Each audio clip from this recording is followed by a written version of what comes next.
자면서 들으면 더 편안한 야담과 옛날 이야기.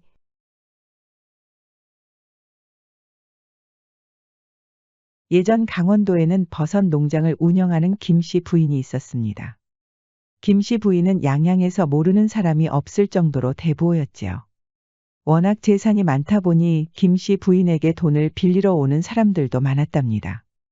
김씨 부인 얼굴 좀 보겠다고 찾아온 상인들이 물건을 담보로 맡기고 돈을 빌려가는 것이었습니다. 그렇게 부족할 것 없어 보이던 김씨 부인도 고민이 하나 있었습니다. 최근 밤만 되면 야릇한 감정에 빠지는 것이었습니다. 남편 최영감은 한때 팔팔한 몸을 자랑했고 지금도 거기가 매우 튼실했지요. 최영감은 부쩍 밤만 기다리는 김씨 부인이 좋았답니다. 아, 대감, 좀 더 해주시지요. 부인, 요즘 왜 그리 밤을 기다리는 게요? 그동안 너무 열심히 일을 해서 그런지 자꾸 그것이 그립습니다. 최영감도 밤이 기다려졌지만 매일 바라는 김씨를 따라잡을 수가 없는 것이었습니다. 부인 몰래 한약도 다려보았지만 이제는 지쳐가고 있었지요. 김씨 역시 최영감이 지쳤다는 것을 알고 더는 보채지 않았답니다. 오늘도 송이버섯이 참 맛있게 익었구나. 김씨는 오늘도 버섯 농장을 둘러보는 것이었습니다. 한참 버섯 상태를 살피고 있는데 저 멀리서 웬 기합 소리가 들리는 것이었지요. 근처에 있던 종들이 모두 버섯 농장을 돌보느라 김씨 혼자 그 소리에 근원지로 다가갔습니다. 소리가 점점 가까워지는데 나무 뒤에서 웬 총각이 우통을 벗고 있는 것이 아니겠어요. 각져 보이는 등줄기에 땀이 줄줄 흐르고 있는 것이었습니다. 총각은 김씨가 쳐다보고 있는 것도 모르고 허공으로 주먹을 휘두르고 있었지요. 무예를 연마하고 있는 게로구나. 김씨는 나무 뒤에 숨더니 침을 꿀꺽 삼키고 지켜보고 있었습니다. 총각의 가슴팍부터 복근까지 햇빛을 받아 눈이 부셨답니다. 아, 저런 아이가 버섯 농장에 살고 있었다니. 김씨는 모처럼 가슴이 두근두근 뛰기 시작했습니다. 그 총각은 최근 이사를 온 전시댁의 아들, 전식이라는 남자였지요. 전씨는 버섯이 잘 된다는 소문을 듣고 찾아온 소장농이었습니다. 소장농의 아들이 뭐 저리 몸이 좋단 말인가. 본격적으로 농사를 짓기 전에 종들뿐만 아니라 소장농까지 김씨 앞에 모였습니다. 김씨가 주의 사항을 알려주고 있는데 그 중에는 전식이도 있었지요. 햇빛을 받아서 그런지 몸이 아주 건강해 보이는 것이었습니다. 잘 들어서 알겠지만 여기는 송이버섯이 가장 유명합니다. 잘만 키우면 금방 재산을 모을 수 있을 테니 좀 더 힘을 내십시오. 그날 저녁 김씨는 괜히 몸이 뜨거워지는 것이었습니다. 최영감은 사냥을 간다면서 친구들과 함께 지방으로 놀러 갔답니다. 안 그래도 외로운 밤인데 근육이 왕성한 총각을 봤으니 잠이 올 리가 없는 것이었습니다. 여종들 사이에서는 이미 잘생긴 전식이가 유명해졌지요. 농사가 끝나고 슬쩍 엿들어 보았는데 소장농을 하느라 농장에서 가까운 곳에 살고 있었습니다. 김씨는 몸이 이끄는 대로 전식이가 있는 곳으로 걸어갔습니다. 마침 정자도 있으니 바람도 쐴 겸 천천히 거닐고 올 요량이었지요. 그런데 전식이가 정자 앞에서 정자세로 앉아 명상을 하는 것이었습니다. 또 우통을 벗고 그 왕성한 근육을 보여주는 것이 아니겠어요. 아, 김씨가 깜짝 놀라는 바람에 전식이가 명상에서 깨어났습니다. 거기 누구십니까? 미안하구나. 방해할 생각은 없었다. 마님이 아니십니까? 어찌 이리 늦은 밤에 행차를 하셨습니까? 잠이 안 와서 잠시 나왔느니라. 그런데 너는 왜 여기서 이러고 있는 것이냐? 몸을 단련하느라 이렇게 나왔습니다. 아버지가 요즘 쇠약해지신 것 같아 저라도 건강해지려고 이렇게 무예를 익히고 있습니다. 그렇구나. 그래서 그렇게 커진 게로구나. 예? 뭐라고 하셨습니까? 아니다. 너 또한 잠이 안 오는 것 같은데 심부름 좀 해줄 수 있겠느냐? 분부만 내려주십시오, 마님. 전식이는 김씨의 뒤를 쪼르르 따라가는 것이었습니다. 김씨는 젊은 총각이 해맑게 웃으며 따라오니 괜히 신이 나는 게 아니겠어요. 최근에 송이버섯 농사를 했는데 손이 좀 저리니 일손이 필요하단다. 말씀만 하십시오, 마님. 금방 가져다 드리겠습니다.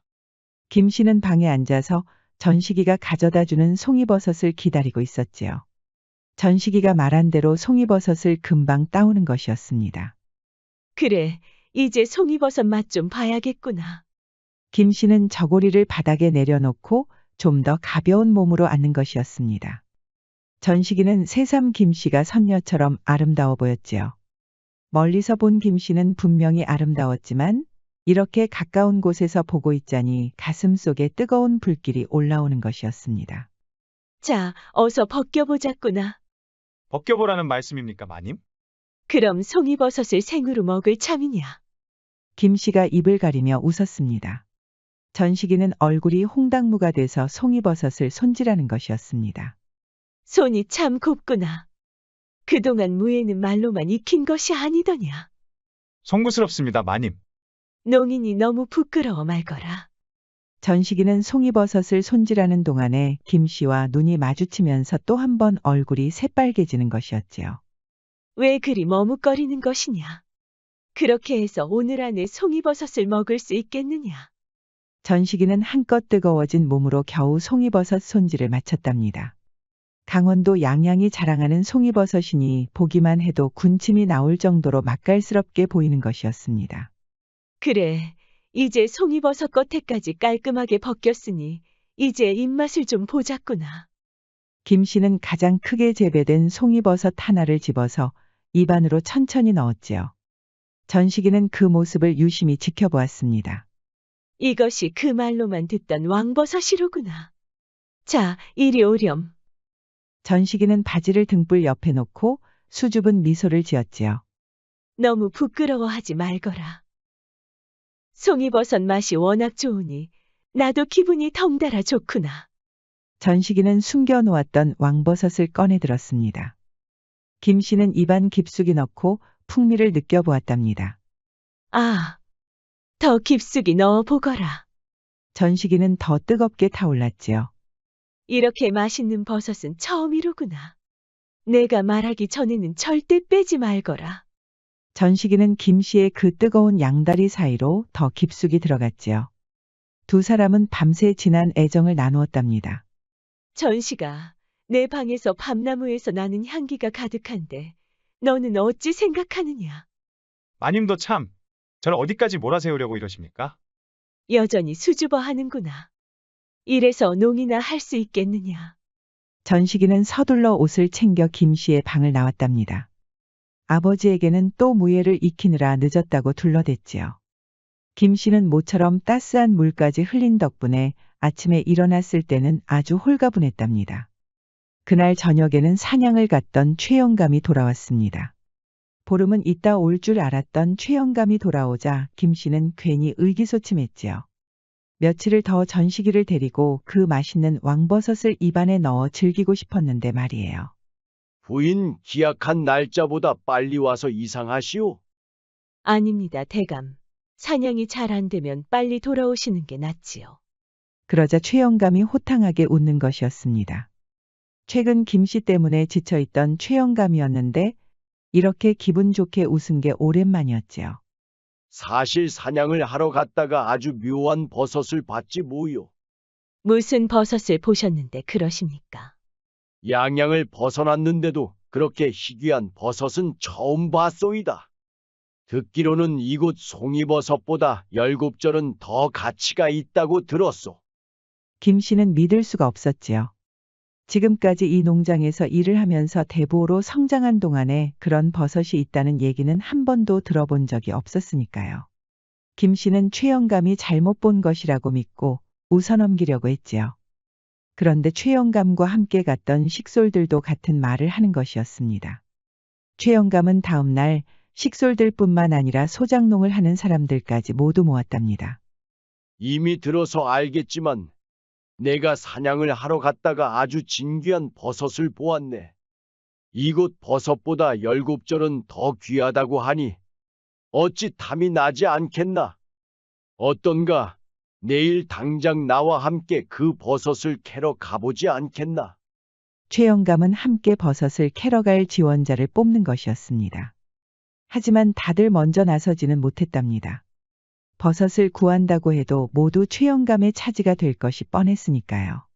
최영감은 미소를 지으며 이렇게 얘기했습니다. 걱정들 마시게. 지원자들에게는 지금의 열갑절에 돈을 주겠네. 진귀한 버섯을 찾는 사람에게는 자작농을 할 수 있는 기회도 주겠네. 어떤가? 그러자 사람들 사이에서 웅성거리는 소리가 들렸답니다.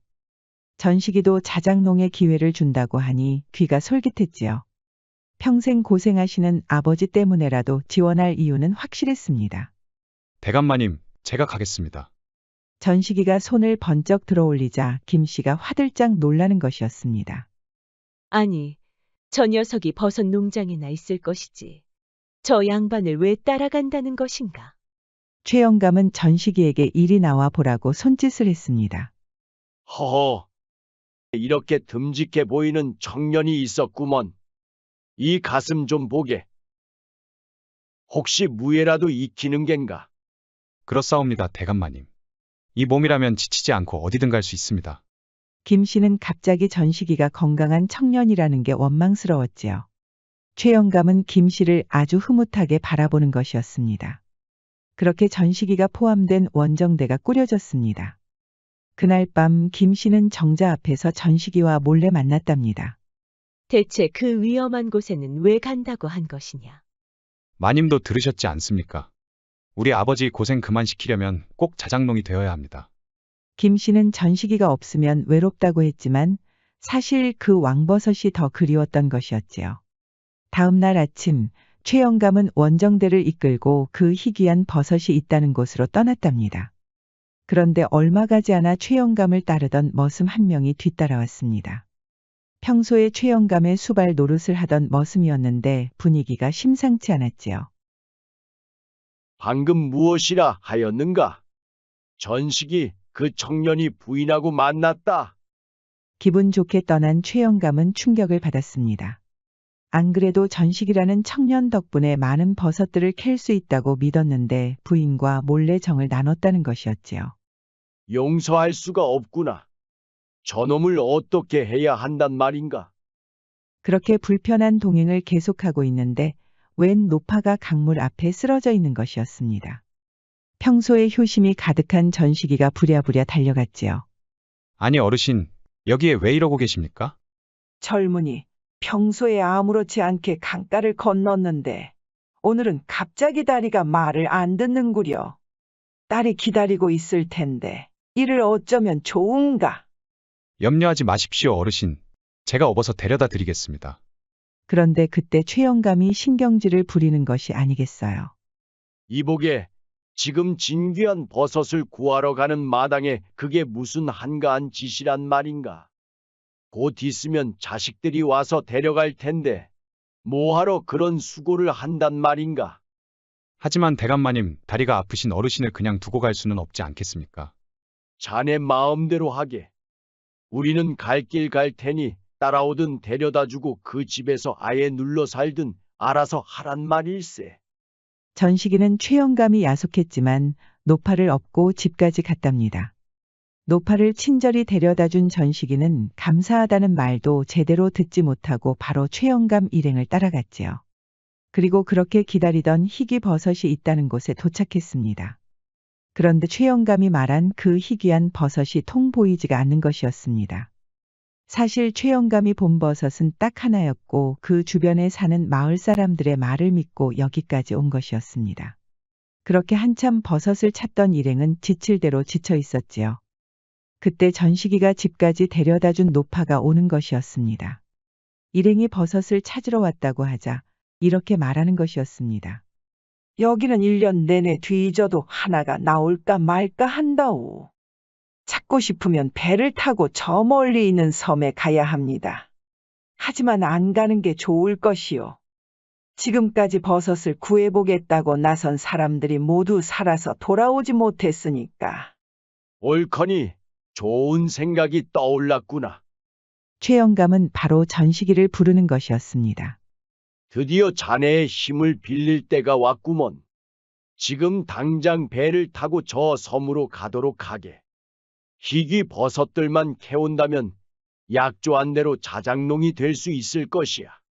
하지만 살아서 돌아올 수 없다는 말을 들은 전식이는 식은땀부터 흐르는 것이었습니다. 하지만 대감마님, 그러다 영영 못 돌아오면 저는 어찌합니까? 제 아버지는 또 어떻게 한단 말입니까? 그렇게 진귀한 버섯이니 자네 힘이 필요한 게 아니겠는가? 버섯만 가져온다면 그 절반을 주겠네. 어떤가? 버섯의 절반을 준다고 하니 다른 식솔들과 소장농이 나서는 것이었습니다. 하지만 최영감이 먼저 전식이를 보내려고 했지요. 전식이가 여기에서 가장 늠름하다고 칭찬했지만 사실은 낭떠러지로 떠미는 셈이었습니다. 어쩔 수 없이 전식이는 배를 타고 홀로 섬으로 떠나야 했습니다. 고생하시는 아버지만 바라보고 위험한 길을 떠나는 것이었습니다. 배는 노파가 빌려준 것이었는데 행운이 따른다면서 붉은 깃발을 주는 것이었습니다. 그렇게 한참 배를 타고 가는데 섬이 나타났습니다. 전식이는 바로 이 섬이 맞나 하고 천천히 배를 대고 내렸지요. 그런데 웬 호랑이가 불쑥 나타나는 것이 아니겠어요. 전식이는 기겁하고 다시 배로 물러섰답니다. 그 어르신 말이 사실이었어. 난 이제 호랑이밥이 되겠구나. 그런데 그때 휘파람 소리가 들렸고 으르릉거리던 호랑이가 얌전한 강아지처럼 주저앉는 것이었습니다. 전식이는 꿈을 꾸는 건가 하고 볼을 꼬집어 보았습니다. 이어서 3명의 여인들이 호랑이 뒤에서 나타나는 것이었습니다. 그대는 누구인데 이 섬에 온 것이오? 전식이는 여전히 어안이 벙벙했지요. 여인들이 하나같이 선녀처럼 아름다운 것이었습니다. 평범한 남정네의 세곱절은 되어 보이는 호랑이가 여인들 앞에 얌전히 있는 것은 정말 믿기기 힘든 풍경이었지요. 저는 여기에서 희귀한 버섯이 있다고 하여 왔소이다. 여인들은 서로 소근거리며 미소를 짓는 것이었습니다. 이미 늠름해 보이는 전식이에게 반한 여인도 있었지요. 버섯을 구하러 여기까지 오는 사람은 단 한 명뿐이요. 그게 누굽니까? 여인이 갑자기 붉은 깃발을 가리키는 것이었습니다. 바로 전식이가 집까지 바래다 준 노파의 깃발이었지요. 저 깃발은 저희 어머니만이 가지고 계십니다. 그것을 달고 오셨다는 건 어머니의 신임을 얻으셨다는 뜻이지요. 잘 오셨습니다. 전식이는 여전히 어리둥절했답니다. 여인이 손가락을 튕기자 호랑이가 물러났습니다. 저 호랑이는 우리가 어릴 때부터 키운 것입니다. 다 죽어가는 것을 어머니가 구해주셨지요. 새끼일 때는 정말 귀여웠는데 저렇게 크니 무섭게 보이는 겁니다. 전식이는 놀란 가슴을 겨우 진정시킬 수 있었습니다. 우리를 따라오십시오. 여인들을 따라간 그곳에 바로 버섯들이 있었습니다. 이것이 말로만 듣던 진귀한 버섯이로구나. 전식이는 정말 기뻤답니다. 이제 이것들만 가져가면 절반은 자기 것이 될 테니까요. 떠나시기 전에 목이라도 축이고 가시지요. 여인들이 사는 곳은 강원도의 흔한 집과 다르지 않았답니다. 그런데 어떻게 이런 섬에서 세 자매가 살고 있는 겁니까? 어릴 적에 아버지가 소장농을 하시다가 돌아가셨습니다. 못된 양반댁에서 일하시다가 억울하게 돌아가셨지요. 그 때문에 저희 세 자매는 어머니와 함께 아무도 없는 섬에서 살기로 했습니다. 아버지 기일이라서 어머니가 잠시 섬을 떠나 계셨던 겁니다. 전식이도 자초지종을 모두 설명하였습니다. 아무래도 어머니가 일부러 그런 말씀을 하신 것 같습니다. 도련님을 타박하는 그 최 씨라는 양반을 보고 있자니 예전에 우리 아버지를 돌아가시게 한 그 양반이 생각난 것이겠지요. 붉은 깃발은 우리들만 아는 암호 같은 것입니다. 전식이는 그제야 모든 상황이 이해가 됐습니다. 그 노파는 전식이의 도움이 정말 감사했고 마침 버섯을 구하러 왔다는 말을 듣고 전식이에게 도움을 주고 싶었던 것이지요. 전식이는 세 자매가 주는 음식을 먹고 몸이 나른해졌답니다. 전식이에게 친절히 설명해 준 여인은 큰언니였고 날이 저물자 직접 전통주를 가져다 주었답니다. 도련님, 아버지가 돌아가셔서 이렇게 우리 세 남매가 살고 있지만 남정네 구경을 전혀 못하니 그동안 답답했습니다. 그러셨구려. 어머니의 신임을 얻은 사내는 지금까지 없었습니다. 도련님, 저를 받아주시면 안 되겠습니까? 전식이는 여인의 눈가가 촉촉해지는 것을 보니 긴장했던 마음이 모두 녹아버리는 것이었습니다. 자연스럽게 여인의 손목을 잡았고 입술을 포개며 따스한 입김을 주고받았지요. 이 송이버섯을 먹으면 정기가 돌아온다고 합니다. 도련님의 정기는 제가 책임지겠습니다. 여인은 그 귀하다는 송이버섯을 입에 물려주는 것이었습니다. 김 씨가 키운 송이버섯과는 비교가 안 될 정도로 맛있는 게 아니겠어요. 정말 거짓말처럼 온몸에 힘이 불끈 솟아오르는 것이었지요. 전식이는 김 씨와 있을 때보다 더 큰 왕버섯을 꺼내 보였습니다. 이렇게 큰 것은 처음입니다. 역시 송이버섯이 효능이 있었군요. 전식이는 여인의 그 깊숙한 곳으로 들어갔답니다. 지금까지 사내가 증명해준 왕버섯 맛을 처음 만끽하는 순간이었습니다. 뜨거운 밤을 보낸 전식이는 다음날 아침에도 힘이 불끈 솟는 것이 아니겠어요. 지금까지 살면서 이렇게 기분이 상쾌한 적은 없었답니다. 결국 전식이는 세 자매와 함께 배를 타고 돌아왔습니다. 그런데 최영감과 일행이 기다리고 있을 줄 알았던 그 자리에는 세 자매의 어머니 바로 그 노파만 있었지요. 최영감은 전식이가 죽었을 것이라고 믿고 일행들을 데리고 모두 떠났던 것이었습니다. 오히려 잘 됐습니다. 이 버섯들을 모두 가지고 자작농이 되십시오. 이 정도면 다시 재배하는데 문제가 없을 겁니다. 전식이는 그야말로 금이환양이었습니다. 죽었다고 믿은 아버지도 눈물로 맞이하였지요. 최영감은 도저히 믿을 수가 없어 입을 다물지 못했답니다. 대체 어떻게 살아서 돌아온 것이냐? 전식이는 노파와 세 자매의 이야기를 모두 들려주었습니다. 최영감은 중간에 들으면서도 불쾌한 기분을 사귀는 것 같았지만 모두 듣고는 고개를 끄덕였습니다. 내가 어리석었구나.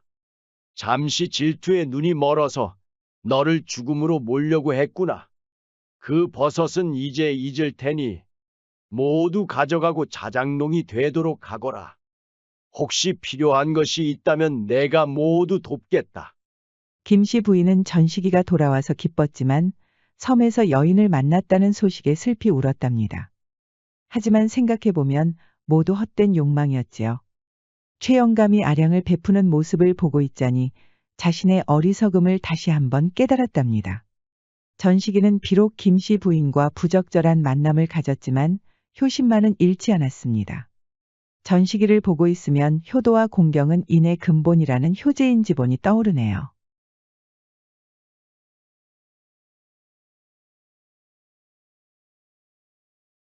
청도의 한 마을에서 아기의 우렁찬 울음소리가 들렸습니다. 이 여자아이는 아주 곱게 자랐지만 평범한 남자애들보다 오른팔이 매우 드셌답니다. 친구들이 괴롭힘을 당할 때면 그 묵직한 오른팔을 꺼내들었지요. 아직 이 아이의 정체를 모르던 남자아이들은 기세 좋게 덤볐다가 그 돌주먹에 아주 혼쭐이 났답니다. 여자아이의 아버지는 머슴살이를 하는 돌석이었습니다. 홍간의 양반댁에서 3월 4일에 태어났다고 해서 붙은 이름이었지요. 아버지는 그 이름 때문에 종들뿐만 아니라 양반댁 자제들한테도 놀림을 받았습니다. 하지만 아버지는 불평 하나 없이 묵묵히 일만 했지요. 덕분에 홍간의 딸이 좋게 보고 있었고 어느새 두 사람은 사랑에 빠졌답니다. 홍간회에서 두 사람의 혼례를 허락할 리 만무했으니 몰래 미뢰를 하고 정을 나누었습니다. 그렇게 낳은 아이가 바로 오른팔이 드센 매화였습니다. 아버지는 놀림을 받고 자랐기 때문에 무조건 딸에게 어여쁜 이름을 붙여주고 싶었지요. 매화는 열심히 배를 짜면서 생계를 이어가고 있었습니다. 최근 아버지의 건강이 좋지 않아 더 열심히 돈을 모으고 있었답니다. 아버지에게 해드릴 한약을 위해 시장을 지나는데 웬 왈패들이 보이는 것이었습니다. 말로 할 때 돈을 내놓는 것이 좋을 것이니라. 딱 봐도 자리세를 걷는 것이었지요. 힘 좀 세다고 상인들을 괴롭히는 모습을 보고 있자니 매화는 그냥 지나칠 수가 없었습니다. 약한 상인들 그만 괴롭히고 갈 길 가는 것이 어떠하냐? 이건 또 어디서 굴러먹은 놈이냐? 차림새를 보아하니 이 동네에 사는 것도 아닌 것 같은데 너나 그냥 갈 길 가는 것이 신상에 이로울 것이니라. 매화는 아무래도 이 왈패들에게는 말이 통할 것 같지 않았지요. 한 왈패가 먼저 어깨에 손을 올리자 그 돌주먹을 휘둘렀습니다. 왈패들은 매화의 오른팔에 기겁하면서 꽁무니를 빼기 바빴답니다. 시장 상인들은 가냘픈 여인이 주먹을 휘두르자 모두들 놀란 표정들이었지요. 매화가 집에 도착할 때는 아버지가 기침을 하며 장작을 나르고 있었습니다. 아버지, 제가 다 한다는데 왜 눕지 않고 이러고 계셔요? 너한테 신세 지는 것도 하루 이틀이지 않느냐? 너도 이제 좋은 남자를 만나야 할 나이가 아니지 않느냐? 아버지도 참, 그런 말씀은 그만하시고 어서 방에 들어가서 누우셔요. 이 장작은 제가 다 나르겠습니다. 제 오른팔만은 믿고 계시지요? 매화의 아버지는 방에 들어가면서도 한숨을 푹 쉬었답니다. 아버지 밑에서 머슴처럼 장작을 나르는 딸이 너무 가여워 보였던 것이었습니다. 저렇게 해서 언제 남자를 만난단 말인가? 늙은 아버지가 오히려 방해가 되는구나. 매화는 아버지의 걱정을 충분히 알고 있었습니다. 하지만 아버지 건강이 악화되고 있으니 지금 당장은 돈을 벌어서 한약을 다려야 했지요. 그렇게 며칠이 지나고 막 아버지에게 드릴 한약을 가지고 돌아오는 길이었습니다. 시장에서 자릿세를 받던 왈패들이 또다시 나타난 것입니다. 내 놈들은 또 여기 무슨 일로 온 것이야? 오냐, 내 놈이 오기를 기다리고 있었다. 지난번에는 어떻게 한 건지 모르겠다만 이번에는 쉽지 않을 것이니라. 왈패들이 양옆으로 움직이자 아주 거칠어 보이는 사내 한 명이 등장하는 것이었습니다. 매화는 당황하지 않고 미소를 지었지요. 옳거니, 이 곰처럼 무식한 놈 믿고 나를 기다렸다 이 말이지. 그놈 눈치 한번 빠르구나. 알았으면 지금이라도 당장 무릎 꿇고 사죄하거라. 그럼 목숨만은 살려주겠구먼. 하지만 매화는 웃음만 나왔지요. 그 묵직한 돌주먹을 뒤로 숨겨놓고 천천히 그 사내에게 다가갔답니다. 왈패들은 당황했습니다. 지금까지 이 무서운 사내 앞으로 당당히 걸어온 사람들은 없었으니까요. 게다가 매화는 아주 여유롭게 머리를 쓸어 올리는 것이 아니겠어요. 짐승처럼 단단한 몸을 자랑하는 사내는 자존심이 상했답니다. 지금 바로 덮치면 매화를 떡 주무르듯 혼을 내줄 수 있었습니다. 왈패들도 매화가 뼈도 못 추릴 줄 알았지만 그 반대였습니다. 매화가 오른팔로 사내의 복부를 가격하자 그대로 엎어져 잠을 자는 것이었습니다. 시장 상인들은 매화가 왈패들을 몰아낸 덕분에 자릿세를 내지 않아 기뻤답니다. 그리고 이 소문은 관가에도 전해졌습니다. 지역 군사 조직이 형성되어 있는 진관에서 매화를 매우 궁금해했답니다. 진관에 있는 무관 첨철제사가 매화의 능력을 인정한 것이었습니다. 매화라고 하였는가? 여자의 몸으로 어떻게 그런 신통한 힘을 지닐 수 있단 말인가? 자네에게 한 가지 제안을 할 텐데 한번 들어보겠나? 진관에서는 다양한 특수군을 모집하고 있었습니다. 군인이라고 한다면 자고로 힘이 강해야 하니 그 능력을 먼저 시험하는 건 당연한 것이었지요. 매화가 하는 일은 진관에 지원을 하는 남자들의 힘을 알아보는 것이었습니다. 자네처럼 신통한 힘을 가지고 있다면 군인다운 남자를 알아볼 수 있지 않겠나? 어디 한번 자네 원하는 대로 진짜 군인을 뽑아보게나. 돈 걱정은 하지 말게. 조정에서도 이미 자네 이야기를 듣고 원하는 만큼 지원을 해주기로 했네. 매화는 그 힘이 넘치는 오른팔도 쓰면서 돈도 벌 수 있다고 하니 아주 기뻤답니다. 이제 돈 걱정하지 않고 아버지에게 한약을 다려드릴 수 있었으니까요. 게다가 본인이 직접 군인을 뽑을 수 있다고 하니 괜히 신이 나는 것이었습니다. 자고로 남자라면 허리와 다리 아니겠습니까? 이 오른팔로 만져보면 어느 정도 경지에 올랐는지 금방 알아볼 수 있답니다. 매화는 남자들의 다리를 쓰다듬기만 해도 군인이 될 제목인지 금방 알 수 있었습니다. 체구는 크지만 다리 힘이 약한 남자들도 많았기 때문에 매화의 이런 방도는 아주 효과적이었지요. 그런데 매화가 다리를 만진다고 하니 군인이 될 마음도 없는 남자들까지 모여들기 시작했습니다. 그저 여인의 손길이 그리운 남자들이었을까요? 너무 뭐라고 하지 마셔요. 이분들도 쉬고 싶은 마음에 이곳까지 오신 게 아니겠습니까? 매화 말대로 머슴 일에 지쳐서 온 남자들이 태반이었답니다. 매화는 군대에 지원하러 온 남자들을 위해 씹을거리까지 건네줬습니다. 처음에는 진관에서 쓸데없는 짓이라고 손가락질을 했지만 이제는 매화의 선행에 모두 감복하는 것이었습니다. 여기가 바로 다리만 만지면 군인으로 뽑아준다는 그곳이요. 그러던 어느 날 한 수려한 외모의 남정네가 매화 앞에 나타났습니다. 제가 만져보고 제목이 되는지 알아보는 것입니다. 아무리 그래도 그렇지. 어떻게 다리만 만져보고 군인이라는 것을 알아본다는 거요? 도저히 믿기지 않아 이렇게 찾아왔다오. 매화는 이 남정네의 듬직한 가슴에 먼저 눈길이 갔답니다. 옷을 입어서 보이지 않았지만 가슴 근육이 아주 단단하다는 것을 느꼈답니다. 믿져야 본전이니 한번 제 손에 맡겨보시는 게 어떻습니까? 남정네는 매화의 눈빛이 마음에 들었습니다. 그 어떠한 여인에게도 볼 수 없는 아주 당당한 얼굴이었습니다. 좋소이다. 어디 내 다리가 얼마나 국보급인지 확인해 주시구려. 매화가 미소를 지으며 좌측 다리를 만져보았습니다. 왜 이렇게 크십니까? 제가 어릴 적부터 사냥을 많이 다녔던 터라 다리가 아주 튼실합니다. 그런데 매화의 손길이 허벅지에서 무릎 위까지 올라오는 것이 아니겠어요. 남정네는 침을 꿀꺽 삼키고 올려다보는 매화의 얼굴을 빤히 바라보았답니다. 이렇게 커지면 어떡해요? 뭐가 말이오? 뭐긴 뭔가요? 다리 말하는 것이지요. 남정네는 등에 땀이 흐르기 시작했습니다. 매화가 아무리 여인이라고 하지만 이렇게 야릇한 손길은 처음이었습니다. 매화의 손은 이제 남정네의 우측 다리로 옮겨졌습니다. 이상하게 매화의 입김이 무릎 위로 닿는 것 같아 몸이 움찔하는 것이었습니다. 낭자, 제 다리가 그렇게 커졌단 말이오. 커져도 너무 커졌습니다. 이렇게 큰 물건은 만져본 적이 없습니다. 그게 군인이 되는데 좋은 것이오? 아니면 나쁜 것이오? 나쁠 리가 있겠습니까?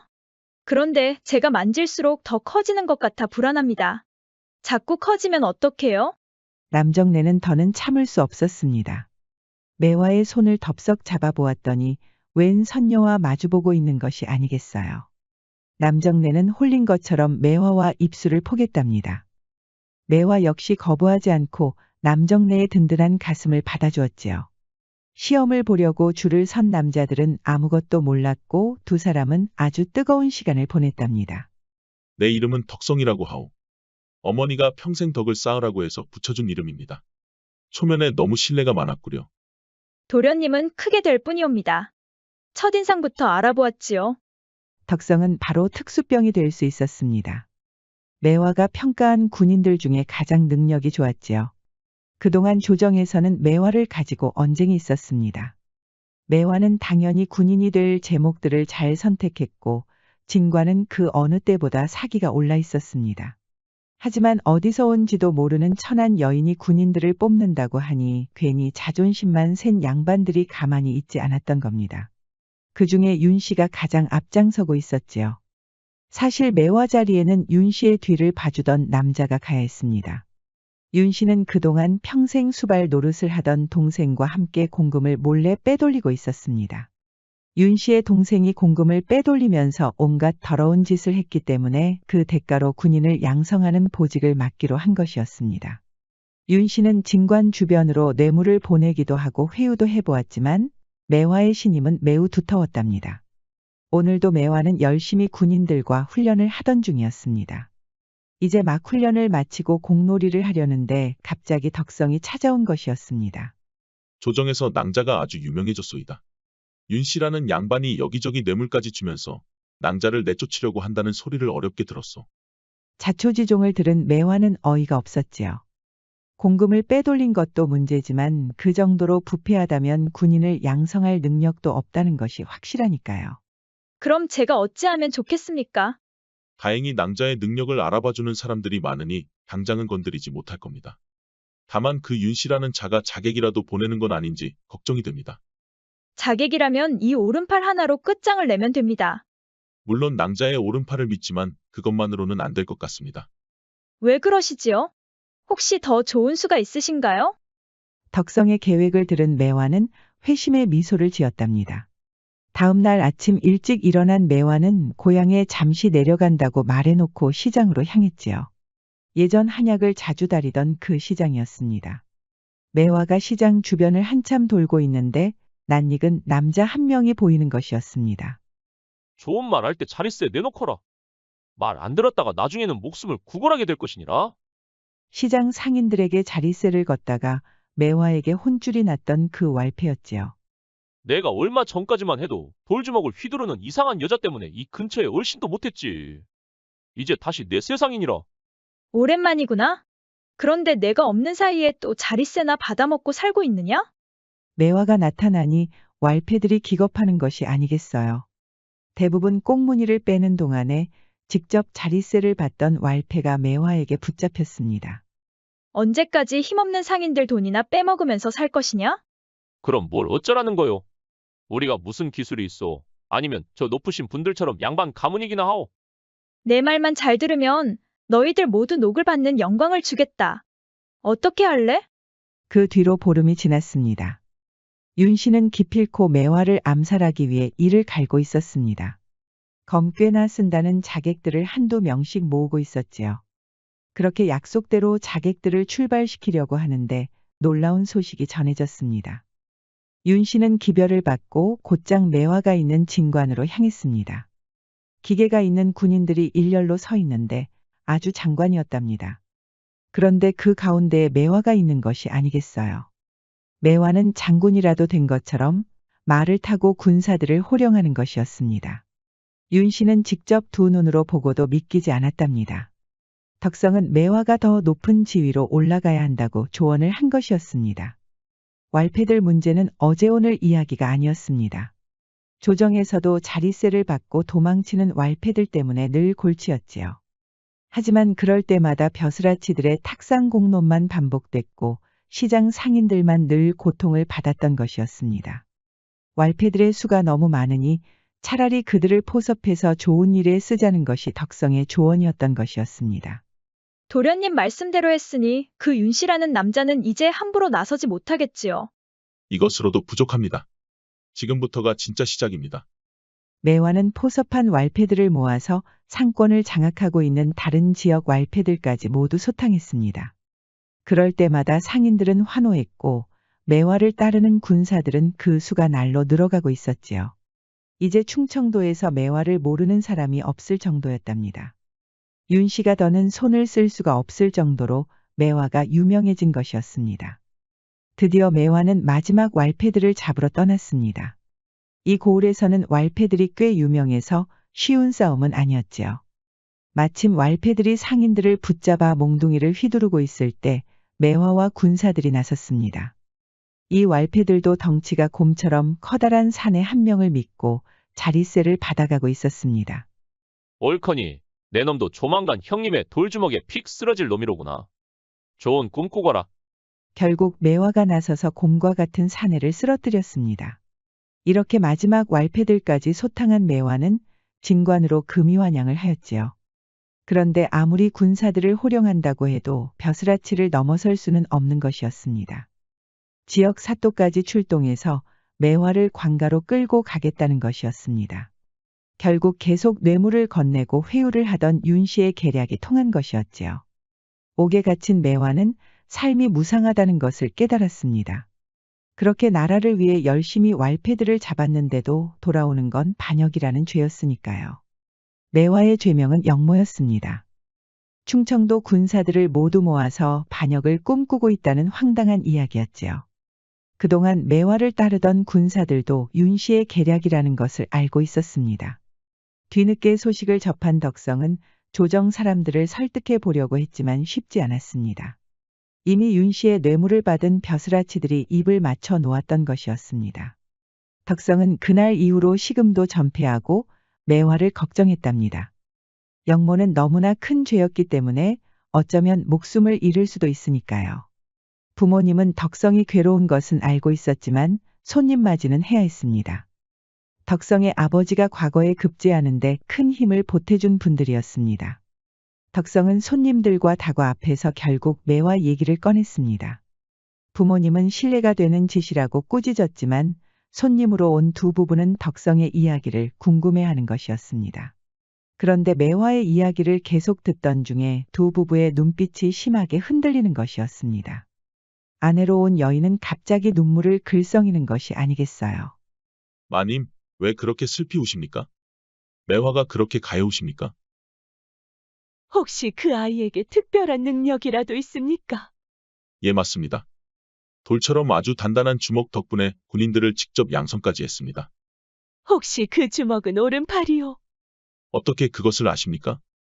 매화를 아십니까? 놀랍게도 그 여인은 바로 매화의 어머니였답니다. 홍가네에서 머슴살이를 하던 돌석과 사랑을 나누고 매화를 낳은 바로 그 여인이었지요. 덕성과 부모님도 이 기가 막힌 인연의 말을 잊지 못했답니다. 돌석은 이미 이 세상 사람이 아니었습니다. 여인은 눈물이 멈추지 않았지요. 가여운 사람 같으니 나를 만나지만 않았더라면 그렇게 가지 않았을 것을. 그런 말씀 마십시오. 그래서 매화라는 귀한 따님을 낳지 않으셨습니까? 여인의 남편은 모두 이해하고 있었답니다. 돌석과 그런 정을 나눴다는 것을 모두 이해하고 혼례를 올린 것이었으니까요. 그 사람을 그렇게 떠나보냈는데 매화마저 그렇게 보낼 수는 없습니다. 기필코 어떤 방법을 쓰더라도 그 아이를 살릴 것입니다. 매화의 어머니는 먼저 윤 씨라는 남자에 대해 조사했습니다. 남편에게 부탁해 윤 씨에게 회유된 벼슬아치들을 색출하기 시작했지요. 식솔들까지 모두 나서서 윤 씨를 처단할 증자까지 모았습니다. 이제 어쩌면 좋겠습니까? 나서기 힘드시다면 저라도 가서 그 망할 작자들을 잡아오겠습니다. 염려하지 마십시오. 이제 곧 그 지역으로 저승사자가 한 명 도착합니다. 저승사자라고 하셨습니까? 매화의 어머니가 해맑게 미소를 지었습니다. 덕성은 대체 어떤 사람이 저승사자인지 궁금했지요. 그동안 매화는 제대로 음식도 먹지 못해 많이 지쳐 있었답니다. 사또의 재량으로 죄는 묻지도 않고 가둬두기만 하고 있었지요. 매화를 따르던 군사들이 관가 밖에서 농성도 해봤지만 소용없는 일이었습니다. 결국 매화의 군사들이 움직이기 시작했습니다. 내가 아무리 생각해봐도 형님이 여기 있었다면 무조건 저 문을 부수고 들어갔을 것이다. 안 그러냐? 시장 상인들에게 자리세를 받던 왈패였는데 이제는 매화를 위해 손을 번쩍 들어 올리는 것이었습니다. 매화의 군대가 아닌 진짜 나라의 군인들이 모여서 관가로 몰려가는 것이었습니다. 윤 씨에게 뇌물을 받은 사또와 포졸들도 가만히 있을 수 없었지요. 문 앞에서 격렬히 대치하는 중에 저 멀리서 먼지가 휘날리는 것이었습니다. 수많은 군사가 말을 타고 오는 것이었지요. 그리고 누군가가 암행어사 출두를 외치는 것이었습니다. 깜짝 놀란 사또와 포졸들은 뒤로 물러서다 주랭랑을 치는 것이었습니다. 어리둥절한 매화의 군사들은 양옆으로 비켜주었고 웬 늠름한 남자가 당당히 걸어 들어가는 것이었습니다. 사또는 듣거라. 내 놈은 윤 씨에게 뇌물을 받고 성실히 군사들을 양성하고 있는 매화에게 영모라는 어처구니 없는 누명을 씌웠느니라. 그리하여 널 곧 조정으로 끌고 갈 것이니 내 죄를 기다리고 있거라. 처음 보는 것 같은데 대체 내 놈은 누구더냐? 나 말이냐? 똑똑히 듣거라. 앞으로 이 충청도의 탐관오리들을 소탕할 이황이니라. 태계 이황은 조선시대의 유명한 학자로 알려졌지만 40대 초반에는 충청도에서 암행어사로 활약했습니다. 탐관오리의 횡포에 고통받는 백성들을 구해주었지요. 이렇게 매화는 풀려났고 윤 씨와 뇌물을 받은 자들 모두 처벌을 받았답니다. 그렇게 세월이 흘러 매화는 진관의 유명한 장군이 되었답니다. 여전히 군사를 뽑을 때 다리를 만져보는 방법을 쓰고 있었지요. 오늘도 한창 군인들을 뽑고 있었는데 낯익은 남정네가 나타났습니다. 여기가 바로 다리만 만지면 군인으로 뽑아준다는 그곳이요. 낯익은 목소리에 고개를 들어보자 덕성이 미소를 지으며 서 있었습니다. 매화도 장난을 치고 싶었지요. 제가 만져보고 제목이 되는지 알아보는 것입니다. 아무리 그래도 그렇지. 어떻게 다리만 만져보고 군인이라는 것을 알아본다는 거요? 도저히 믿기지 않아 이렇게 찾아왔다오. 믿져야 본전이니 한번 제 손에 맡겨보시는 게 어떻습니까? 좋소이다. 내 다리가 얼마나 국보급인지 만져보시구려. 매화는 다리를 만져보더니 웃음이 그치지 않았습니다. 왜 이렇게 커지셨어요? 전보다 더 커지신 듯합니다. 낭자와 같이 어여쁜 여인이 만져주는데 어찌 커지지 않을 수가 있겠소. 그럼 평생 제 손길을 느껴보시겠습니까? 그러려고 이렇게 건강한 다리를 만들어서 온 거 아니겠소. 매화와 덕성은 자연스럽게 포옹을 하고는 뜨거운 키스를 나누었지요. 지켜보던 매화의 군사들은 모두 축하의 함성을 질렀답니다.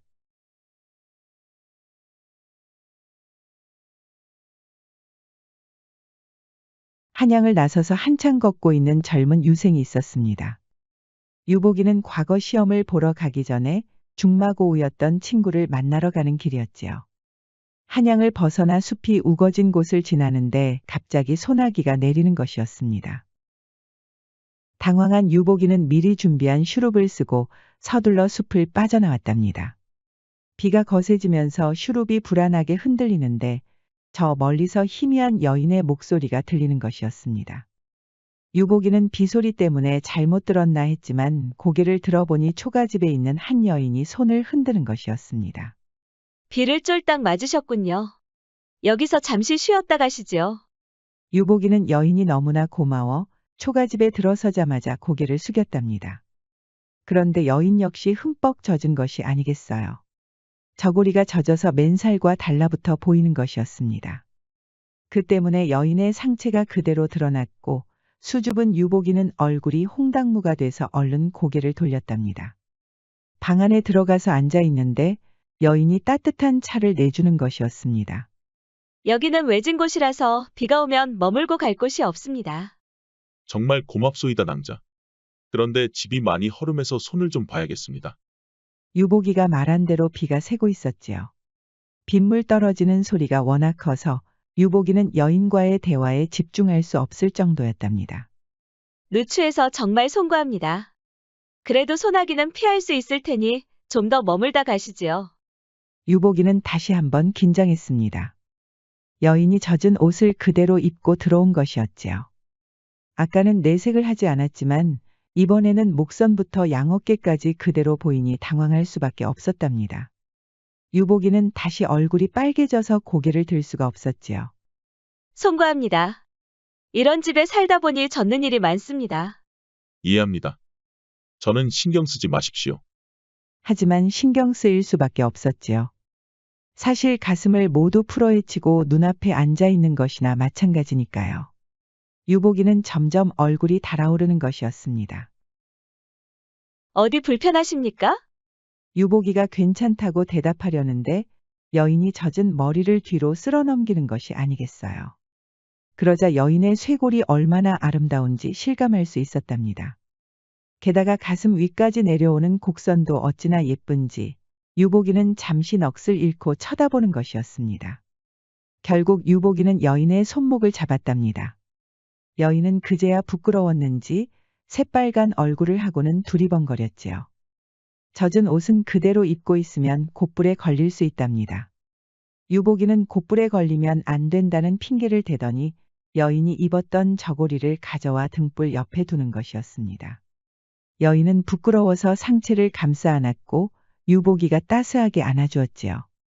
여인은 모처럼 사내의 품에서 따뜻한 온기를 느낄 수 있었답니다. 유복이도 그간 공부만 하느라 잊고 있었던 욕정이 불길처럼 타오르는 것이었습니다. 여인은 이미 젖었기 때문에 옷이 헝클어지는 일도 없었지요. 유복이는 여인의 젖은 옷을 모두 가져오더니 그 야릇한 향기를 맡았답니다. 낭자는 대체 어디서 살다 왔소? 저를 소나기에서 구해준 선녀가 아니오. 도련님도 참 과분한 칭찬입니다. 젖은 옷이 없으니 이제 여인은 편안히 누울 수 있었답니다. 유복이는 여인의 머리부터 발끝까지 이어지는 곡선에 감탄하면서 그대로 손으로 훑고 지나가 보았지요. 그리고 뜨거운 김이 흘러나오는 깊숙한 그곳으로 들어갔답니다. 비는 여전히 거세서 여인의 쩌렁쩌렁 울리는 소리는 주변에 들리지 않았답니다. 사실 여인이 이런 초가집에 있는 이유는 바로 옆집에 살고 있는 노모 때문이었답니다. 아버지가 남긴 집은 딱 두 채였는데 한 곳은 손을 덜 봐서 매우 부실했지요.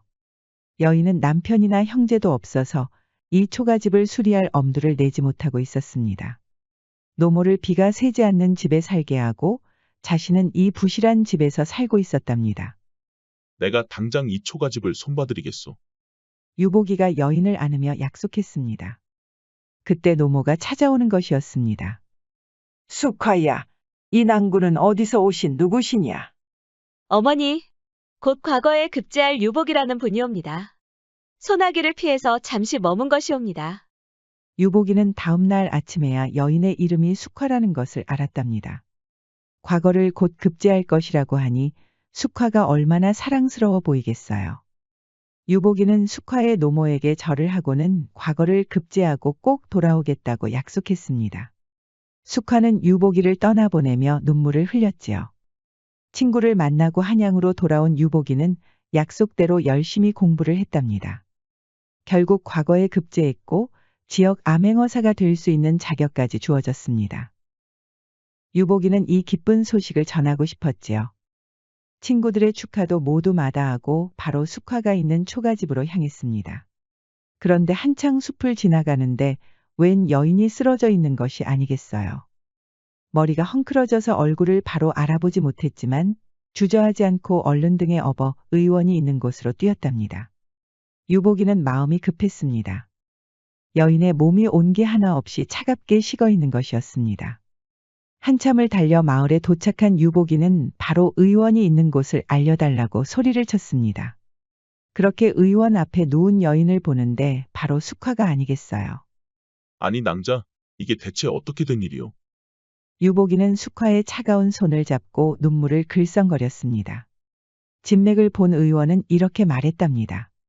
몸이 얼음장처럼 차갑구먼 그려. 이것 좀 보게. 옷이 모두 젖었지 않은가? 유복이는 그제야 숙화에 젖은 옷들이 떠올랐답니다. 노모를 지키기 위해서 자신은 비가 새는 초가집에 사는 가련한 여인이었지요. 약재를 다려다 줄 테니 그것만 먹으면 몸이 좀 나아질 것이오. 여기 아랫목으로 가까이 와서 눕히시게. 이렇게 차가운데 몸이 성할 리가 있나? 유복이는 의원이 시키는 대로 아랫목으로 숙화를 눕혔답니다. 그제야 온기가 도는 손목을 잡으며 언제 깨어날지 모르는 숙화의 얼굴을 들여다보고 있었지요. 유복이는 과거 급제와 친구들의 축복도 잊은 채 숙화 곁을 떠나지 않았답니다. 시간이 좀 지나자 숙화의 얼굴이 조금씩 평온해지는 것이었습니다. 어찌나 얼굴이 고운지 유복이는 예전에 만났던 것처럼 넋을 놓고 쳐다보고 있었답니다. 이렇게 아름다운 선녀가 허름한 초가집에 살면서 비를 맞고 있다니 이건 말도 안 돼. 유복이는 당장 사람을 시켜서 집부터 수리했답니다. 과거를 급제하고 돌아온다는 약속을 너무 늦게 지킨 것 같아 숙화에게 미안했답니다. 그렇게 반나절이 지나자 숙화가 깨어났습니다. 여기가 어딘가요? 낭자, 깨어났구려. 내가 얼마나 걱정했는지 모르오. 도련님 아니십니까? 과거는 잘 보셨는지요? 그렇소이다.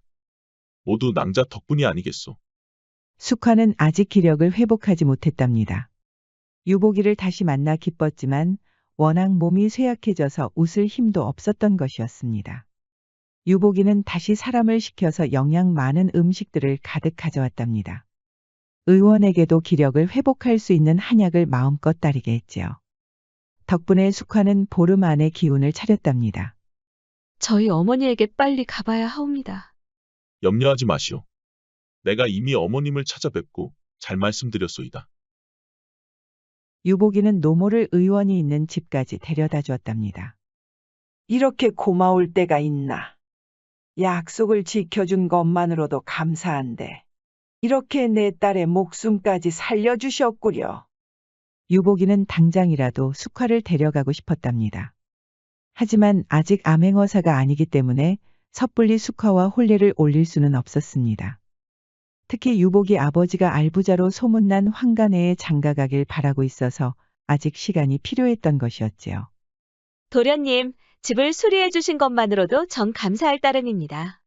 너무 신경 쓰지 마십시오. 그렇게 유복이는 다시 한번 숙화와 약속을 했습니다. 이번에는 꼭 암행어사로 나타나서 당당히 혼례를 올리겠다고 말이죠. 유복이는 숙화를 간절히 원하고 있었습니다. 암행어사가 되기 위한 절차를 거치면서도 숙화의 얼굴이 계속 아른거리는 것이 아니겠어요. 이것이 바로 사랑이라는 거구나. 암행어사가 되기 위해서 그렇게 욕심을 부렸거늘 숙화가 없다면 내 인생은 아무 의미도 없을 것이야.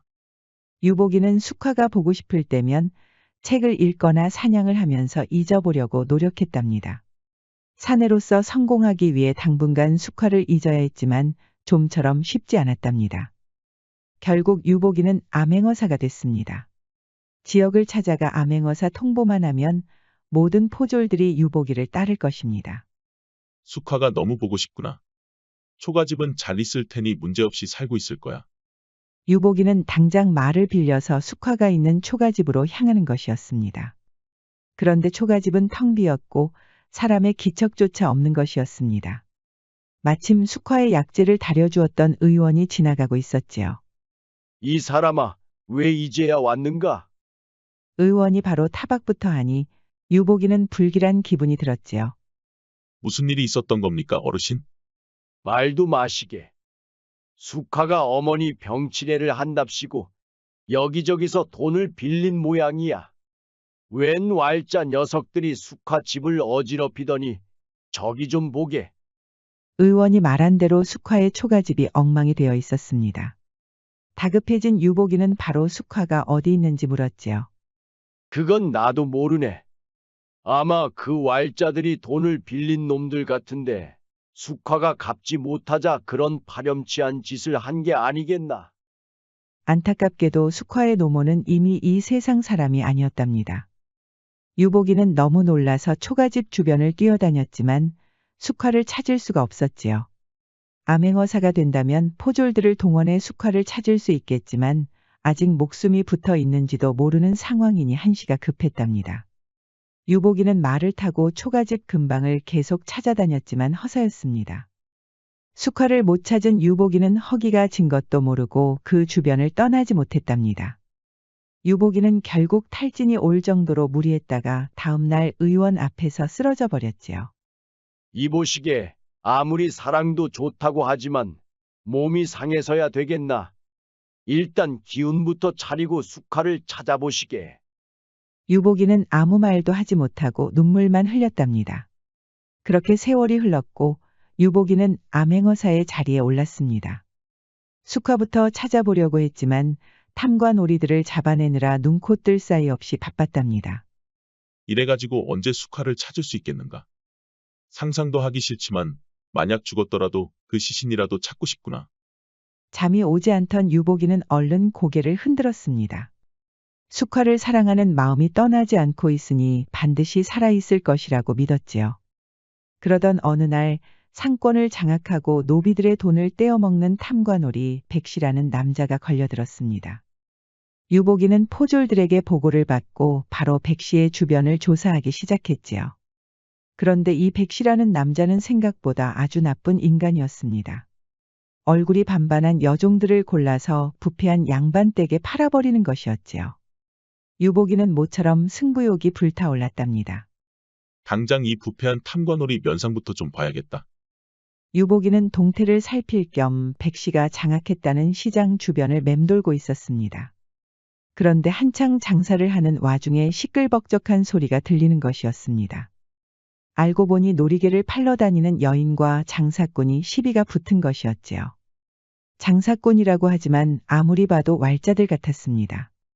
유복이는 장사꾼의 위협에 겁이 난 여인이 가엾게 보였답니다. 당장 멈추거라. 댁은 누군데 간섭하는 게요? 대신 돈을 갚아줄 것이 아니면 당장 꺼지시오. 무슨 돈을 말하는 것이냐? 이 아이가 돈을 갚으려면 이 많은 놀이개들을 다 팔아야 하는데 전혀 팔지 못하고 있지 않소. 그럼 그쪽이 대신 팔아줄 것이요? 선비로 위장한 포졸들이 발끈했지만 유복이가 손으로 제지하였지요. 그래, 그 돈이 얼마나 되는데 그러는가? 다 합쳐서 100냥은 넘소이다. 아니지, 200냥은 좋게 넘을 것이오? 이게 무슨 해괴한 소리란 말인가? 저 여인이 어디에 쓴다고 그렇게 많은 돈을 빌렸단 말인가? 그건 저 아이에게 물어보면 될 거 아니오? 그렇지, 노모 병치레를 한다고 빌렸지 아마? 유복이는 깜짝 놀라는 것이었습니다. 여인은 그 와중에 쓰러져서 고개를 들지 못하고 있었지요. 유복이는 천천히 다가가서 여인의 머리카락을 쓸어넘겨 보았습니다. 아니, 낭자가 왜 여기 있는 것이오? 그렇게 찾던 숙화였답니다. 유복이는 믿을 수가 없어 이게 꿈인지 생시인지 헷갈렸지요. 숙화의 얼굴을 매만진 유복이는 그제야 이것이 현실이라는 것을 깨달았답니다. 도련님이 아니십니까? 어떻게 이곳에 오셨습니까? 유복이는 그렇게 그리워하던 숙화를 만났지만 왈자들에게 붙잡혀 놀이개를 팔고 있다는 사실에 분통을 터뜨렸답니다. 노모를 위해 비가 새는 초가집에 살 정도로 효녀인데 왜 이런 대우를 받아야 했던 것일까요? 유복이는 우르르 몰려온 왈자들과 싸움을 하다가 머리를 얻어맞고 어디론가 끌려갔습니다. 유복이가 눈을 떴을 때는 이 근방 상권을 장악했다는 백씨가 무섭게 노려보고 있었습니다. 너는 누구인데 우리 장사를 방해하느냐? 장사라고 하였는가? 가여운 여인에게 억지로 장사를 시키는 것이 어찌 장사라고 할 수 있겠는가? 두말할 필요 없다. 어서 돈을 내놓거나 아니면 저 계집을 두고 그냥 꺼지거라. 그때 기다렸다는 듯이 포졸들이 들이닥치는 것이었습니다. 어리둥절한 백씨는 이게 무슨 일인가 하고 눈만 깜빡거리고 있었지요. 이것은 설마 암행어사 출두가 아닌가? 그제야 상황을 파악한 백씨는 부하들 뒤로 꽁무니를 빼는 게 아니겠어요. 부하들 역시 겁이 나서 백씨를 앞으로 내세우고 도망치려는 것이었습니다. 그때 유복이가 암행어사 출두를 외치는 것이었습니다. 백씨뿐만 아니라 부하들도 기겁하며 엉덩방아를 찌는 것이었죠. 포졸들이 유복이의 명에 따라 백씨와 그 부하들을 둘러쌌답니다. 숙화 역시 어리둥절한 표정이었답니다. 포졸들은 백씨와 부하들을 포박해서 끌고 갔고 잠시 호기를 보였던 유복이가 숙화의 손을 따스하게 잡아주었답니다. 이게 다 어찌 된 일인가요? 저는 암행어사가 되어 이곳에 온 것입니다. 백씨라는 자가 여종들을 팔아버린다는 말을 듣고 여기까지 온 것이었지요. 그러다 낭자와 다시 만났답니다. 도련님이 암행어사가 되었다니 정말 경아드리옵니다. 내가 너무 늦었소이다. 노모 병치레를 하느라 그 많은 돈을 빌렸다니 나는 암행어사가 되기 위해 잠시 낭자를 잊고 살았소이다. 그것이 낭자를 위한 일이라고 생각했는데 오히려 낭자를 방치한 꼴이 아니라면 뭐겠습니까? 도련님이 이렇게 찾아와 주신 것만으로도 감격스럽습니다. 그리고 저는 돈을 빌린 적이 없사옵니다. 어렵게 배를 짜면서 돈은 모두 냈는데 백씨라는 자가 저를 납치한 것이옵니다. 유복이는 자신이 어리석었다는 것을 깨달았답니다. 노모를 위해 비가 새는 초가집에서 지낼 정도였는데 앞날은 생각지 않고 무작정 돈을 빌렸을 리가 없었지요. 아마도 의원님께서 잘못 아셨나 봅니다. 아마 백씨 사람들의 거짓을 듣고 오해하신 것 같습니다. 유복이는 숙화가 더 사랑스럽게 보였답니다. 효녀인데다 책임감까지 강한 여인이었으니까요. 하지만 숙화는 유복이의 사랑이 벅찼답니다. 여전히 유복이 아버지는 정략 결혼을 밀어붙이고 있었고 주변 사람들도 모두 숙화와의 혼례를 반대하고 있었으니까요. 유복이도 아버지의 명에 따라 양반댁 따님을 만나기도 했답니다. 숙화는 유복이가 마련해 놓은 집에서 머물고 있었지요. 유복이가 양반댁 따님을 만나고 있다는 소식을 들은 숙화는 아무도 없는 정자 앞에서 슬피 울었답니다. 도련님은 더 크게 되실 분이야. 나와 혼례를 올리면 그분의 앞길을 막는 것이야. 하지만 숙화는 밤만 되면 유복이가 그리워 미칠 지경이었답니다. 그동안은 노모를 돌보느라 남자 생각할 여유도 없었지만 이제는 유복이가 그 텅 빈 마음에 자리 잡고 있던 것이었습니다. 아, 도련님. 이렇게 보고 싶지만 저는 어찌 해야 할까요? 숙화는 이제 비가 새지 않는 집에서 살게 됐지만 사는 게 사는 것이 아니었지요. 유복이가 없는 세상은 살 가치가 없는 것이었습니다. 그렇게 밤을 지새는 어느 날 유복이가 찾아왔답니다. 선비로 위장한 포졸들을 데리고 탐관오리들을 조사하던 중에 시간을 내서 일부러 찾아온 것이었지요. 유복이는 그동안 아버지의 성화에 못 이겨 양반댁 따님들을 모두 만나봤지만 역시나 숙화의 자리를 채울 수는 없었답니다. 아버님이 시키는 대로 모든 여인을 만나보았습니다. 이제는 제가 원하는 대로 숙화 낭자를 만나주십시오. 그동안 유복이 아버지는 숙화를 만날 생각도 하지 않았답니다. 유복이는 숙화 아니면 안 된다고 했지만 어느 순간부터 양반댁 따님들을 만나면서 말을 잘 듣기 시작했지요. 그런 유복이가 아버지가 시키는 대로 따랐다면서 이제는 숙화를 만나달라고 한 것입니다. 유복이 아버지는 한숨을 푹 쉬더니 결국 아들의 뜻에 따르기로 했답니다. 그렇게 극성이던 어머니도 유복이의 기상에 감복했답니다. 그렇게 숙화는 유복이 부모를 만났고 혼례를 올릴 수 있었지요. 도련님, 도저히 믿을 수가 없습니다. 이제부터는 도련님과 한 방에서 사는 것이옵니까? 이제는 낭자 곁을 떠나지 않을 테니 염려하지 마시구려. 그동안 나를 믿고 기다려줘서 정말 고맙소이다. 숙화는 눈물이 글썽거렸답니다. 다행히 유복이 부모님도 숙화의 단아함에 놀랐답니다. 아버지는 진작에 숙화를 만났어야 했다며 호탕하게 웃는 것이 아니겠어요. 어머니 역시 숙화가 그 어느 양반댁 따님보다 더 고와 보였답니다. 새는 멀리 날고 크게 울 날을 기다린다고 합니다. 유복이와 숙화의 사랑을 보고 있자니 큰 뜻을 펼치기 위해 적절한 때를 기다려야 한다는 삼년불비우불명이라는 옛말이 떠오릅니다. 혹시라도 산책을 하시면서 야담과 옛날 이야기를 듣고 계신다면 어여쁘게 지저귀는 새들을 흐뭇하게 바라보시는 것이 어떨까요?